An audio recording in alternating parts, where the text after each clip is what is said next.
Angie is going to introduce today's speaker. Hi guys. So this is Bridget Dunlap. Let me just tell you a little bit about her. She is a serial entrepreneur, bar owner, and founder of Dunlap ATX. She is the savvy visionary who foresaw Lustre Rainey Streets.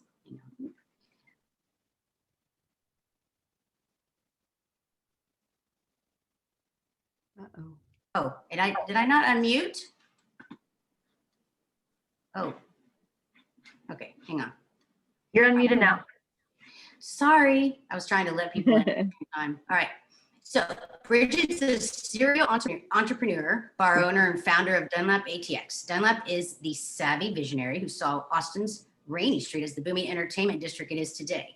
She put her money where her vision was, investing in long-term leases on the 4 corner lots and opening the little bar that started it all, Lustre Pearl. Bridget and her hardworking team now operate 6 bars. Their Rainey Street bars include Lustre Pearl, Container Bar, and Clive. And Lustre Pearl has branched out to include Lustre Pearl East in East Austin, Lustre Pearl Denver and the artsy Rhino, River North Art District, and soon, actually now open Lustre Pearl South in South Austin, which has batting cages, FYI. So Bridget's drive, hyperactive mind, and lovely determination to keep her busy and her team continue to expand the Dunlap ATX bar empire.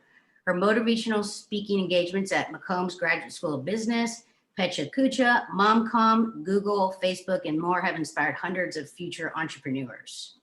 Her voice is unique, definitely, like her vision. She attributes her success to her determination to build a better life for her son, her willingness to work hard, good timing, and a reliable and intelligent team, a strong and financially astute partner, and a fair amount of luck. Welcome, Bridget. Thank you, Angie. A fair amount of luck. Yes, that's it. That's a piece of it. Thank you, everybody, for being here. Do you want me to just start, or are you going to ask me questions? What are we doing? You are welcome to just start. I think so. We are so lucky to have Bridget here, who on a few levels, 1, has a great business, but 2, just has a great example of personal grit. And I would love for you to tell us a little bit about what got you to this place, and then have an opportunity as we have questions to ask you. But I think all of us would just really like to kind of hear how it all happened and to hear the origin story of it. Okay, I would love to tell y'all that story. It started with me being a single mother of a Black child, and I was teaching Pilates and doing technical writing, and I knew there was going to be a glass ceiling there, and my son was the catalyst for me to pull it together, which I hadn't been doing, and make a fabulous life for himself and myself together. And so I started this one bar on Washington Avenue in Houston, Texas, I started working on it when he was 3, opened it when he was 5. And with that one, it opened with great success. And with that one, I was able to get the money to come to Austin and get the 4 corners on Rainey Street and buy my house. And so from there, I continued to operate out of Houston and Austin, but moved to Austin and started with Lustre Pearl first. And it was interesting because the city practically just gave it to me because they didn't think that it was going to work, I'm assuming. And they did the same with Clive. But I did get the 4 corners. I got, for those that don't know, it's Driscoll and Rainey, and that's Lustre Pearl. And then Clive was down the street, and then across the street from Lustre was their love child, Bar 96. And then on the other corner was Container Bar. So my son and I moved to Austin. We got a beautiful house in Travis Heights. We were just rolling and moving along. Like I said, the city made it so easy for Lustre Pearl, which is unheard of now. Went across the street, opened Clive, and that was within 2 months of each other. And things were rolling and moving and exciting. And then all of a sudden, the Austin winter got really cold and really rainy. And I was thinking that I had just cannibalize my whole audience at Lustre Pearl with Clive's audience. And I thought, wow, this could be the end of me. I am literally and figuratively drowning monetarily and with no cash flow, et cetera, et cetera. But we made it through, as we do, because we're survivors and we don't quit. And we went to open Bar 96. And during the interim, I'm still trying to get Container Bar opened, which did take 5 long years. But anyway, we got everything moving and rolling. And it was quite incredible. Just the vibe and just the whole, I mean, it was incredibly hard, but I'm telling all the pretty part right now. The pretty part was that it was really fantastic and really exciting.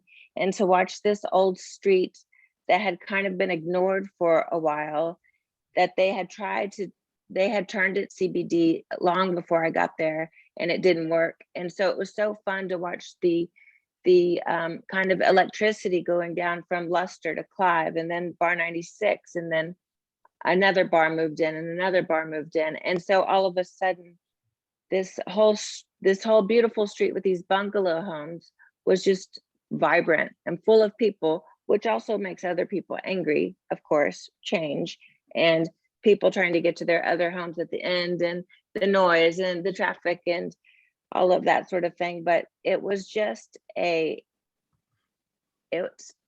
think it's 13 years now. I think, oh yes, Lustre Pearl just celebrated her 13th birthday last month. So it's been 13 years since I started that. And it's been crazy because I've gone on to do 2 failed ventures, which are funny too, kind of, because with my ego, I had to go to a trauma therapist, and I was like, I'm hemorrhaging money on these. I can't fathom the loss.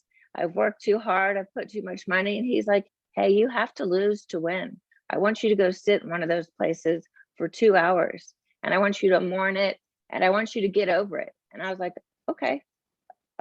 I love it when somebody tells me something to do like that. So I did do that, and I was able to move on with that. And then I was able to continue with some high-rise developers came and took the old Lustre space. I didn't own it. And so I had to move her to the east side, and it's just forever a puzzle, but it's forever ongoing. And then we went to Denver and opened one in Rhino, and the Lustre South has just opened right now. And I'm working on a space in Portland right now and a space in Houston, where it did all start. And now with saying all of that, I've just made business and being an entrepreneur and doing things like that sound so incredibly easy. And it is quite the opposite. And that's really, I think, the underlying piece of the story that makes it on your worst days horrible, but on your best days, it shows you the strength and the determination and the unwillingness, me being stubborn and not liking to lose, not giving up. And it has paid off.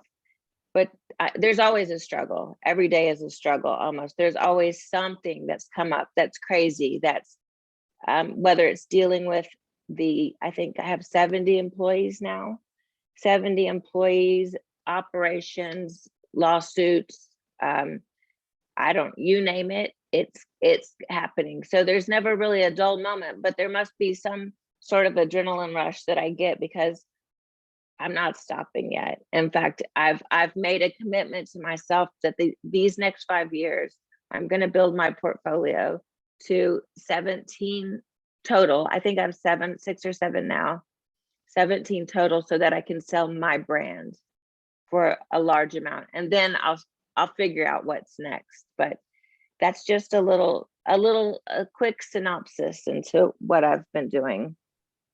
You touched on it a little bit, and Jocelyn asked, what do you attribute your determination not to quit to? And you kind of talked about just like the will kind of not to quit is there, and a little bit about trauma, but what's the drive? A hard childhood. And I made a commitment to, if I was going to have this child by myself, and my whole family ditched me because they didn't like that he was Black. It was he and I knew there was never a safety net. And my dad, for example, never pretended that there was a safety net. So I knew whatever I wanted to take in this world, I needed to do it. It was on me. It was my work ethic. It was my capabilities. It was my desire to continue to finish strong and not to take no for an answer. So that kind of makes it easy in a way, if you know that nobody's going to save you. Excellent. I would love to have this more conversational and not have me just asking all questions. So I encourage anybody who has a question, unmute. You can, if a lot of people are trying to unmute at the same time. But does anyone have a question that they want to ask or something they want to bring up? Hi, can you hear me? Hi. Yes, Marty. How's it going, Bridget? How's it going, Sierra? Hi, Marty. Thank you. Fine. Great. What's going on? I have a quick question for you, Bridget. Please. Tell me how you you pushed yourself to move to the next level in your career goals, in spite of whatever was obstacle was in your way. I've had a few obstacles myself, going from one position and finding my place in another. So tell me how you achieved that goal and how you put into perspective to the person that was in front of you that you were of substance and, of course, talents and value. You know what, Marty? I don't look at who's in front of me. I don't care who's in front of me. Everybody better get out of my way, because I'm going to take what I want and I'm going to take it however I need to get it. So I think it's interesting that people ask that sort of similar, same question all the time about the others around me. And people still ask me, well, do you know so-and-so? No, I don't know anybody. I know I'm too busy working on what Bridget's got going on. I don't even care. And I think in order to, and that may sound harsh, or especially if y'all don't know me, but really get out of my way, because I've got things to do. That's how I do it. Yeah, and that's great. I love that. I love that perception of, what you'd like for others to have about you. But then at the end of the meeting, for instance, if you meet someone, what is it that you want to come away with? And what is it that you want to achieve, with that meeting? Do you want to get a position? Do you want to get a contract? Do you want to get a permit? I mean, whatever it is that you're looking for. Are you talking about me specifically? Yes. I am getting what I want. I'm just bulldozing through. Okay, that's great. I love it. I'm just yeah, I think that's great just, that you have such confidence, and I love it, because that's my personal struggle is a confidence, and I want to make sure that I can supersede that, in spite of, you're talking about having a child that was Black. Okay, well, okay, I understand that. That's great. But then there's other folks that have different obstacles in their lives, whether it's race, religion, whatever it is, and to be. Excuse me. Go ahead. Excuse me. No. You go ahead. Go ahead. Well, I think life is full of obstacles. I mean, life wouldn't be life without it being an obstacle course, and a journey wouldn't be a journey without a journey, whether it's raising a biracial child by yourself, or it's Uh-huh. trying to climb whatever ladder in whatever industry you're in. I mean, that's part of it. And if we sit and are too concerned about what whom else is doing, Mhm. that takes away from the energy that it takes to get ourselves exactly where Marty wants to be, or where Bridget wants to be. I mean, it's full tilt boogie, it's full energy, it's full, nobody's gonna say, this is what I always say too, is nobody else is gonna take care of me or say, hey, good job, Bridget. No, it's on me to do it. So it's like I said, just take it on. Don't worry about anybody who's in front of you. If you've got the desire and the will and the intellect, you can do, everybody, we can all do whatever we set our mind to. And I know that's a cliche, but I really find it to be the truth. Love it. Thank you. Hey, You're Bridget, welcome. Thank you. it sounds like, you said you had, a lot of struggles and barriers. I don't know how you feel about the law of attraction, but do you ever feel like, you're hitting a wall on something and you say you Yes. bulldoze through it, but it must sound like you have, that you're drawn to something and you have a desire for something and that feels good. So you must be feeling great in the whole bulldoze mode. Well, not always. The whole bulldoze mode is exhausting, but I do innately have this law of attraction, or however you want to depict it. I know what I want, and I know that I'm going to go for it, and nothing's going to get in my way. And with that, I have failed a couple of times, which I'm getting better at, but with going for it and taking it, as I always say, because somebody else is going to take it if you don't take it. So I take it. And but bulldozing is hard. I come home and I'm tired. I'm exhausted. Some days more than others, some weeks more than others, some months are easier than others when you're bulldozing with that hard hat on, But when you get to that end game, it's fun, it's exhilarating, it's a challenge to me. And if that's what my goal was, or if that was in my 5-year goals or my 2-year goals or whatever they may be, I'm going for it. I just want it. Yeah, I think sometimes when we have something to fall back on, or daddy to fall back on, like other resources, Right. it's so easy to just become complacent and I agree. not go for it. So I agree. And you know what is so interesting, Donna? I think about people like Elon Musk or Michael Dell, or I'm trying to think of a woman, but I always think, did they have trauma in their lives, and did they not have a safety net? Because what drives others to just keep moving and not stopping and not becoming complacent with your situation, or maybe kind of like Marty said, well, I don't know if I can reach that next step.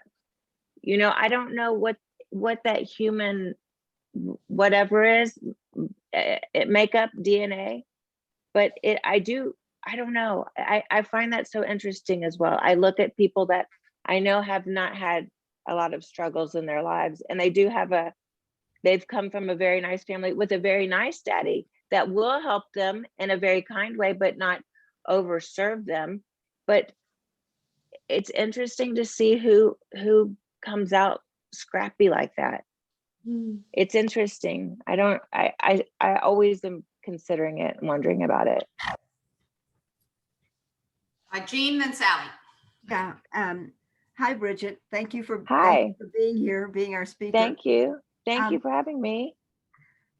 Our pleasure, for sure. I know that, you're You are a one of a kind girlfriend. I'm just going to tell you that.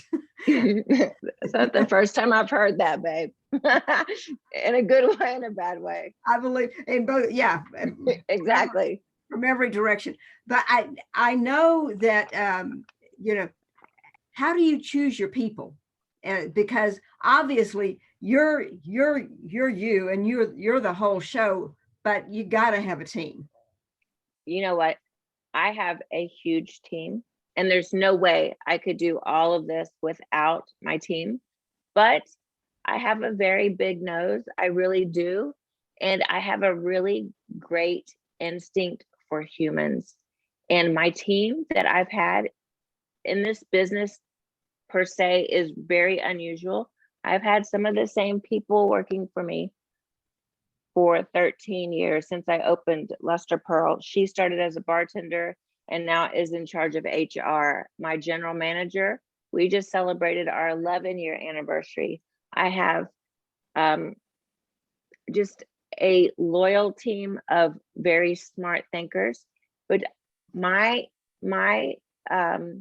people always ask, how do I have in this industry, the bar, the service industry, how do I have the same people? And my thing is, I treat them the way I would like to be treated, with kindness. I give them a 401k plan. They've got insurance. I overpay salary. There's bonuses and to be incentivized with. I ethics and mores are a real big deal to me. And I don't want to say for some reason, but I have been able to gather that team and keep them with me, which is everything. Because if you don't have a team, or you don't have a trustworthy team, or you don't have a consistent team, you know, the bulldozing gets put to the side because you're forever trying to put together a team to help you bulldoze, because everybody knows you can't bulldoze everything by yourself. And my husband that I married came and worked for me and now does all the really hard financial stuff like that. So it's incredible what a team does. And it's so hard, but I feel like if you treat people well and with respect and pay them, they'll stick around, and they have, and it's been incredible. It's really interesting. Like, I was thinking today on my way up here that I need to shake it up a little bit because they've been around too long. You know what I mean? Where people become kind of like, they lose their perspective on what a great gig it is, you know, because it's human nature to become comfortable. But a great team is everything, and they're loyal. You are a wise woman. Thank you. You're welcome. We have Sally you. and then Laura. Okay. Well, Bridget, thank you for being here today. And Thank you. I just was wondering if you have had any experience with angel investors, or if for you, you just did everything yourself and just raised the money, figured it out, and kept going. If you've had experience with angel investors, what was that like? Or just give me your perspective. Okay. Sally, my first place that I did in Houston, I did it, which was about 15 years ago. So the prices I'm telling you are unheard of right now, but I did it for about $280,000. So I had the 80, but I was trying to raise the money, but nobody believed in me, with me and my single mom Pilates technical writing self. And you know what I mean? Nobody believed in me. I really do.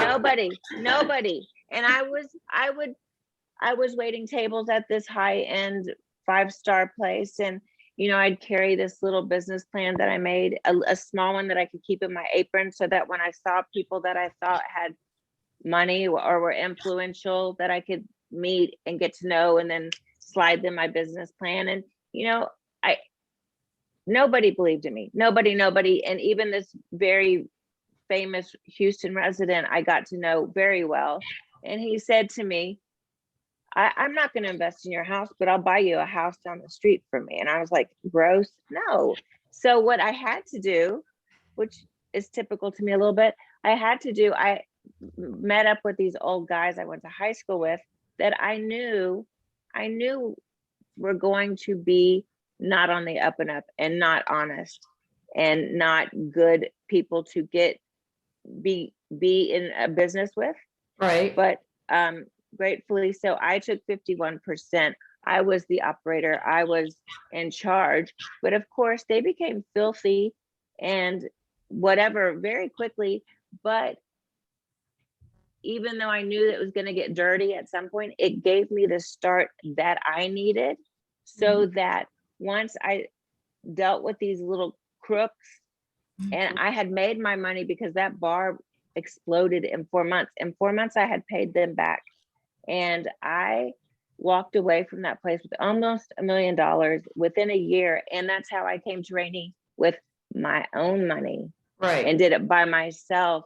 But Sally, as I started growing faster and wanting to do things, so as closely as I tried to keep all of my entities, if you want to grow quickly, I mean, maybe some people can. I could not do it without other people's money, but all of a sudden I had this credibility, you know? So there's people knocking on my door asking me, can they invest?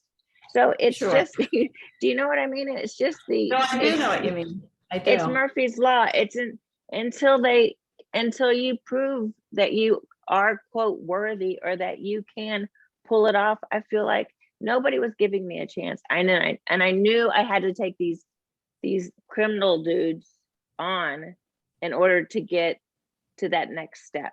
Sure. Well, But I knew it was a bad choice. right. But I didn't care, Right. because I wanted to get moving. So I just took what I had. Perfect. Well, thank you for that. That's some good You're insight. welcome. That's some I good hope you don't have insight. I hope you don't have criminals. No, that was my past life. I get it. That's No, my takeaway from today. Yeah, absolutely. Or pay the criminals off real fast. Pay them off and run. Yeah. Laura, you were next. Hi, Bridget. I'm a big fan of Hi. you. I truly see you Hi. as a visionary. And I just want to know what inspired your vision, or what was it about Austin that inspired your vision to, with Clive Bar and Lustre Pearl. And I know you mentioned 13 years ago, it was a lot easier. But as a fairly new resident of Austin, it's just, I love the city and the modern approach, and just all of your spots that we visited are just always phenomenal. And I feel like they are true Austin. So what inspired all of it, and what inspires your vision? Thank you, by the way. I have this crazy brain that doesn't stop. So it's all of the vision. For example, Lustre Pearl has been my alter ego since I was 16. Clive is her lover, whom in my mind looks like Chris Christopherson. Bar 96 was their love child. Container Bar was just a sidestep, because Lustre was getting jealous that Clive was always staying at his place. She was trying to woo him again. And so it's all just it's all a huge story, and it's called A Family Affair. And I've started to, in South Austin now, Lustre Pearl has two of her cousins there, Vida Lee and Little Mama. And so it's just been, I don't know, it's just this story that I keep working on and keep doing. And so that every place can have a personality and fit into the family, and just continue for it to grow. So that's Great story. it keeps me up at night. I don't sleep very well, but it's just part of the story. I love it. Thank you. Thank you. Yes. Now, I know we had some other questions earlier that were not in the lineup. So who has a question and wants to unmute and ask? Questions. Come on, let's do questions. I'll I'm live ask from the Vegas. question. Live Oh, go from ahead, Vegas. Amanda. We have Lauren and then Amanda, or Amanda then Lauren, whichever you want to go in. Go Amanda, then Lauren. Okay, sounds good. Yeah, I didn't have a question. I just wanted to say, Bridget, like my partner and I, we've been with you since Lustre Pearl. Oh, I love it. Four Corner. So we're here at Lustre Pearl East. We had a huge party at the old house a couple years ago before COVID. We rented out. We brought people from, Houston, like a great party. It was a big reminisce from when we were in college and now where it was. And we've seen you grow to loving now the back outdoor space. It's really close to us in South Austin. And so all your hard work, you've given so many people so much joy, because our friends talk about it till this day. They love that, the old house and bringing it back from when we were in college and all that kind of fun. Now, seeing the difference. So you probably never would have thought of it that way, but we come from a totally different area, and we love it. And we go every Tuesday for your tacos. I'm so glad you, I got married in that house 10 years ago. That house is everything to me.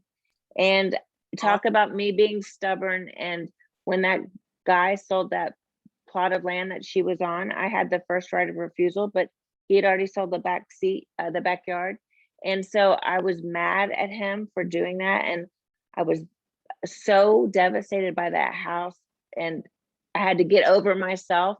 And I'm so grateful we took her there on the east side, because she is so beautiful there, and it's such a fun space. So I'm so glad y'all use her and enjoy her, because she feels good. She feels like having a great time, That's exactly, like, we were talking about the house like if it was something too. We really, because it just fit right there so perfect. And you would have never thought. And then now you have that back door, that back area with grass. Like, we really love that. So everything's, I do. I'm glad. I'm glad. Thank you. I feel the same way. Okay, I guess I'll ask a question. I'm so sorry. Someone's next, right? Yes, and then you can go after Lauren, Marty. Okay, good. Hey, Bridget, I'm Hi. curious. So I say I'm old. I'm not old, but I haven't been to Rainey Street in a long time.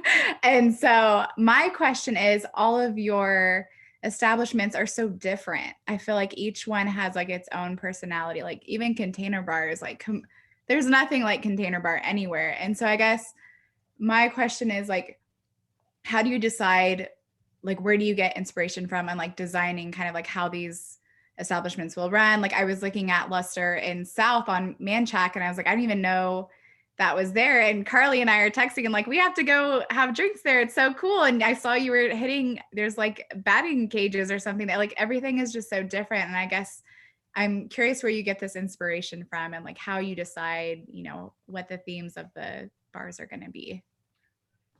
It goes with what I was just saying, that they're all personalities. And so Lustre brought her two cousins to Lustre South. And by the way, I'm not bragging, but I am bragging. I tiled and did all the wallpaper. I painted all the bars, all three of them. I did all of that during COVID. That whole year, I was the construction worker. So that place even makes me smile more so right now, because of just the super hard work that I put into it. And then I really did get to, instead of rushing through her and going to the next space, I really did get to sit in Lustre and then really think about her cousin Vitally that you'll see when you go there, and then her other cousin Little Mama that's there, and just really dote on each one of them, and really, and you'll feel their personalities when you're there. They're just three different cousins, and it's really fun. But it's all that story in my head just keeps on ticking. It just keeps on ticking. And I love to sit in a space and feel the personality. Like when I got the dirt on Container, it didn't have any containers. But at that time, past tense, I loved shipping containers. I loved them. I don't love them anymore. But I just was like, oh, why wouldn't we do a shipping container bar, which was so hard. But when we were at Lustre South, I'm like, why would we just have Lustre when we've got a big, huge warehouse here, and her cousin just moved here from Wazoo City, Mississippi. And we've got this little other house that we can give for Little Mama, and it can be a snow cone shack. And, I don't know, I just sit there and I don't know, just start painting, tiling, and other persona comes up, and that's what I think is so fun, just having just to be able to sit in something and feel who it is or where it's been and work from that. Just, it's, I don't know, it's fun. That's awesome. You have just such a creative vision. I'm like jealous of it. I feel like I have to watch people like you to feel creative. So like, But you know what? That's okay too, though. It doesn't matter where it starts from. I think as long as you execute on something, because once you start it, that usually gets the energy and the momentum going. So who cares if you have to go look at all my stuff and start copying it, and then it'll lead you to your own trail. That's awesome. You'll be doing it your style, Lauren style. Well, I'm excited to go visit and check out all your come. artwork. And Yeah, if for I'm sure. there, say hi to me. I will. Okay. Before Marty, I want to follow up on that a little bit, because our TWIB tradition for happy hours, we typically try to do happy hours at a TWIB place of business. So a member who has a store or a spa or something like that, we get some wine, we have a happy hour there. But we're easing back into our happy hours, and we decided that our first happy hour in April is going to be at Lustre Pearl South, so we all could go and visit and look at Bridget's newest creation, maybe go to the batting cages. We'll see how coordinated everybody's feeling that day. So if you want a chance to go and hang out with some awesome women, we'll all be there outside. We're going to do it, Jocelyn, I don't remember if we decided on the date. You may know that more than I, but it will be on a Saturday at 4 p.m., but I don't know which Saturday. So keep an eye on the website. Just send me the date whenever you figure it out. I'll come say hi. But y'all, the batting cages aren't there all the time. Oh, it was opening day for baseball, so we take it out. But we did have people were so ecstatic over it. We haven't had it since Bar 96, so we are going to start to bring it out more so. Yay. Okay, that's my complaint. Yeah, that's my complaint about Austin is like I used to go to the batting cages when I was younger. I'm from San Antonio, like not anywhere crazy, but we would go to the batting cages all the time, and there's nowhere really here in Austin. So when I saw that, I was like, oh my God, I can go like beat the crap out of some baseballs and get some like energy out, and like, so yes, if you need a voice of bringing that back, I support it. I would love that. I would love to go hit some balls. You are not alone. There's been so much feedback. So keep an eye on the Instagram, because we're going to bring it back out soon. Okay, awesome. And Jocelyn, thank you. Jocelyn has confirmed it is May 8th. We will be there May 8th. May 8th. Okay, I'll put it down right now. I'll come say hi. And Marty, you had a question again. I'll go after Marty, Sierra. You know what, Sierra? You answered my question. Fantastic. Who was saying? Yes, and I can jump in. Both Bridget and yourself answered the question. I would love to participate on all aspects of, TWIB, of course, and then of course with anything having to do with any kind of meeting with women where we can support each other, and whether it's joining a meetup virtually or in person. I love it. I love it. I love it. Virtual is. Here, I'm putting this in the chat for everyone. This is for Bridget's Instagram. Okay. Who had the next? Carly had a question. Yeah. Hi, Bridget. Carly Martin. Hi. I'm actually an Oregonian. So when you said Portland, after listening to you talk, your energy would absolutely fit Portland's energy. I'm curious where you're looking, what's out of town, and how you chose Portland over all the other cool places in the US. Do you know how I know Portland? The guy that worked, again, another person that worked for me starting at Lustre Pearl, OG, as we call her, on Rainey. He started as the door dude. He ended up being the manager at Bar 96. He moved to Denver and said, Bridget, you need to come look at Rhino. We need to open a Lustre. So I went, I looked, I opened, he ran it. Then he's itchy. So every 4 years he wants to move somewhere. So he moved to Portland. He said, hey, Bridget, you need to come up here. And I did. And I'm like, you're right. And he's like, I said, are you going to run it? He said, yes. So awesome. Just that easy. I mean, it's wild though, like Portland, moving from Portland here, the the people and the vibe of everyone is very similar. It's just the weather that changes, you know, you gotta more, Yeah, a little more mild, a little more rainy, but a little cold. yeah. Are you looking on the west side or the east side? I was looking up the street name right now. I'm not. For all hold those on, I'm gonna find Texans, it for you. in Portland, it's I- west and east that's in Portland. It's like our version of south and north. So you're either a west or you're the Do you east. know? The Quantrell space, the old Quantrell space? I don't, but I'll look it up. Okay, Quaintrelle. That's where I'm going. I'll let all my Oregonian friends know. Let them know. Should be within a year open. What are we Perfect. in? 2021 March? I don't know where April. April's going, but it's about to be over. I know. It'll be 2022, probably this time next year. Awesome. Yeah. All right, Jennifer. Hi, Bridget. I just wanted to Hi. say thank you for showing up for us today and being unapologetic about your dreams and ambition. I feel like as women, sometimes we have a hard time voicing that, you know, we kind of minimize our dreams. So thank you for sharing that with us. My question is, with all the businesses and your aspirations that you have going on, how do you manage to take care of yourself, you know, your, I guess, self-care or just your well-being?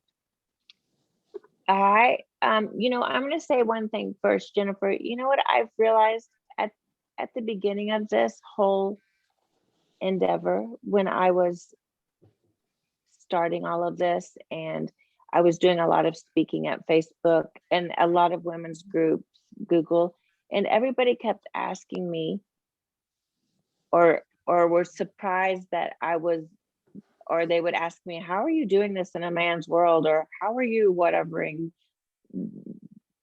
managing with all these men? And I would always say to them, I'm not even looking at the men. Y'all get out of my way.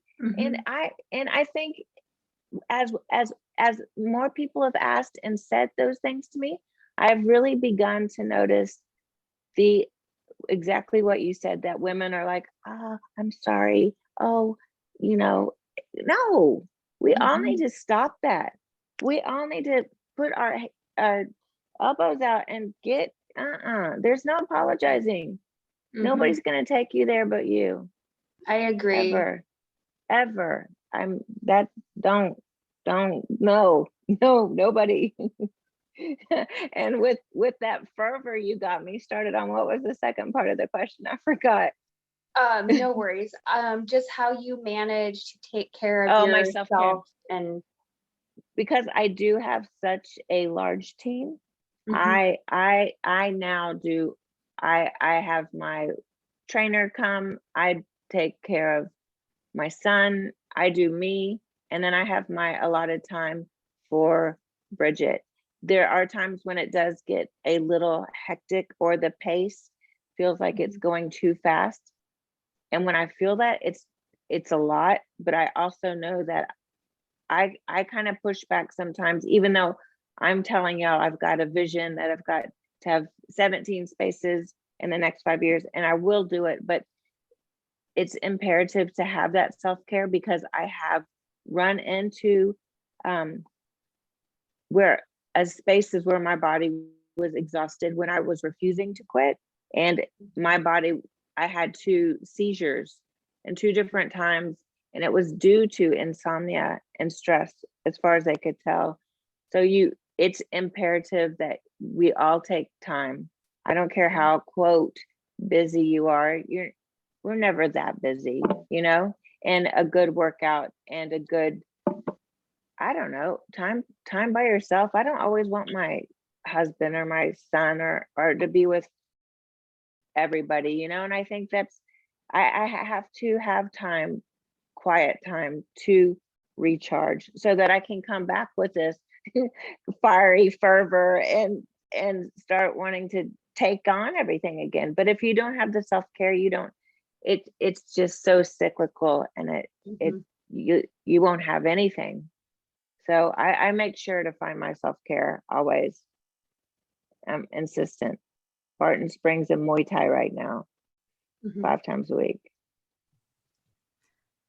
We have time for probably one more question. I love the also comment about not wanting to, I had to stop telling people that I wish I lived alone and that I didn't have to live with my husband so I could be alone all the time, because he started to feel really sad. But there is something to that you just do. A lot of us need that intense, quiet, alone time. And if you don't get it, you start to feel crazy. Yeah, it's true. I have my own bedroom because I need my own. Shut the door. Ugh. Bridget, I'm curious, what is, how old is your son, and what does he think about the bars? And does he have, I mean, my son is 17 now, and he does not like to be associated or affiliated with them whatsoever, which I find so, I mean, I guess that's so typical 17-year-old, but he doesn't want people to know who his mom is, or, you know, he's got his own whatever. But I'm grateful that he's going to college next year, so I get to go back to my Bridget time and not be concerned about him. So I'm grateful he's flying. I'm grateful he got accepted to one of the places he wanted to, but I do think it's funny. He doesn't want, don't affiliate me with him. Don't affiliate me with him. No. I thought you were gonna say he has a favorite bar and he helped paint it, and like that's no, absolutely not. This during the pandemic, I tried to get him to come to Lustre South with me and paint and whatever, and he had the worst attitude. I just sent him home, and that's what he wanted, but he does not want to be. No. Don't feel bad. Don't feel bad, Bridget. My daughter Olivia. Yeah, my daughter Olivia is 18, and she has the same thought process that your son has, and I don't understand it, but I embrace it. You know, what am I going to do? There's absolutely nothing. You know what you're going to do? I'm going to send him on his way to Syracuse. And he told me the other day I wasn't dropping him off, and he got me on a date that I was really exhausted. And I said, that's fine, boy. I'll ship some stuff from Target to your dorm room. I don't care either. That's fine. You've exhausted me. You win. Yeah. Okay. Yeah. I feel that way too.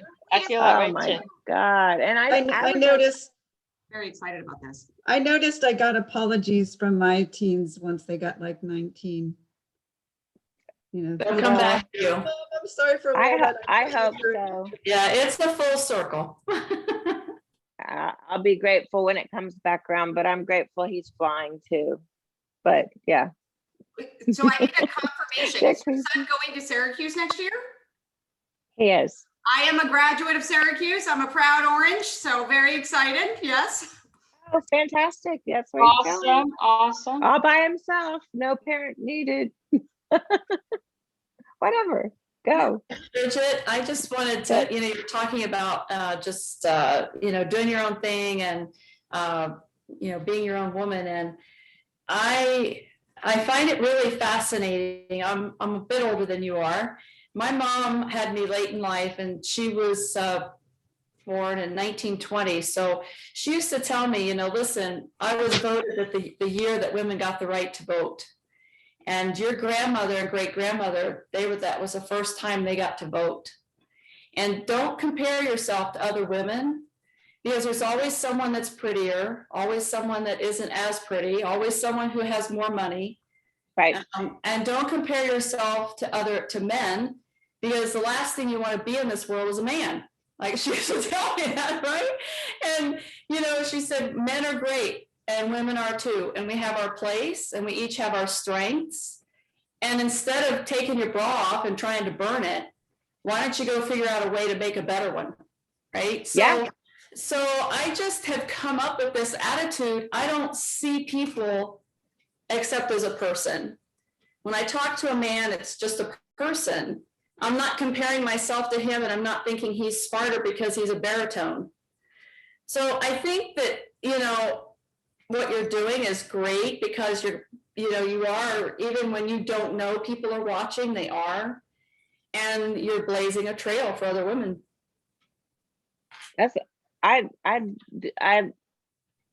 do nothing but, thank you, by the way, but I do nothing but get women that I see that haven't been told that they're good enough. And I find these little ducklings, and I will always tell them, because I believe in it so deeply. Because you know what, even though my dad raised me to be very tough, and I didn't have anything to fall back on, he gave me kind of, I call them balls, but aside from that, nobody told me I could do anything either. I had to figure it out.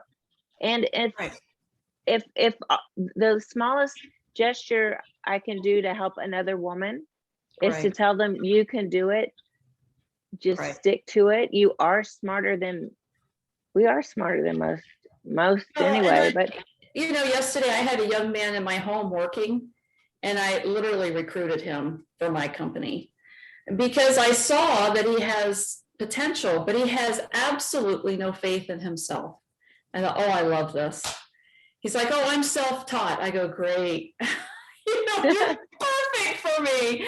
Exactly. And I love that for, you know, I think the more that we can help out younger people realize their goals, even if theirs aren't the same as ours, the better. So thank you. Thank you. But we all have to support each other. Mm-hmm. I mean, that's what's going to make everything better. Absolutely. That's why we're here. Texas Women in Business is one of the, a great way to do that, where you have a community built right in. But in general, that talking to people and having a team and making sure that your team is taken care of and you're taking care of yourself and others is very essential, as we've found out, for success. Bridget, we are so grateful that you came and joined us today. It was a fantastic way to kind of end the week. There are a few more hours perhaps in the week, but we are so happy that you came to share your wisdom and your story with us. I think we all are walking away feeling a little uplifted today and feeling like we learned a little more in our own journeys. If anybody has not yet followed Bridget's Instagram, I put it in the chat. That is a great way to make sure you know what's going on. And May 8th, we are going to do a TWIB outing. As always, members and guests are welcome. The sign up will, in the next week or two, if it's not on the website yet, will be on there. If it's on the website, you can sign up now. And we hope to see you all back again at another event, and that you have a wonderful weekend. Bridget, thank you again, and have a great time in Vegas. Okay, well, thanks to everybody for listening and having me here. I really appreciate it, and I enjoyed myself. So thank you. Wonderful. Hey, everyone. Bye, everyone. Bye. Thanks, Bridget. Bye-bye. Thanks, Thank Kira. you. You're welcome. Thank you. Thank you. So much. You're welcome. Bye-bye.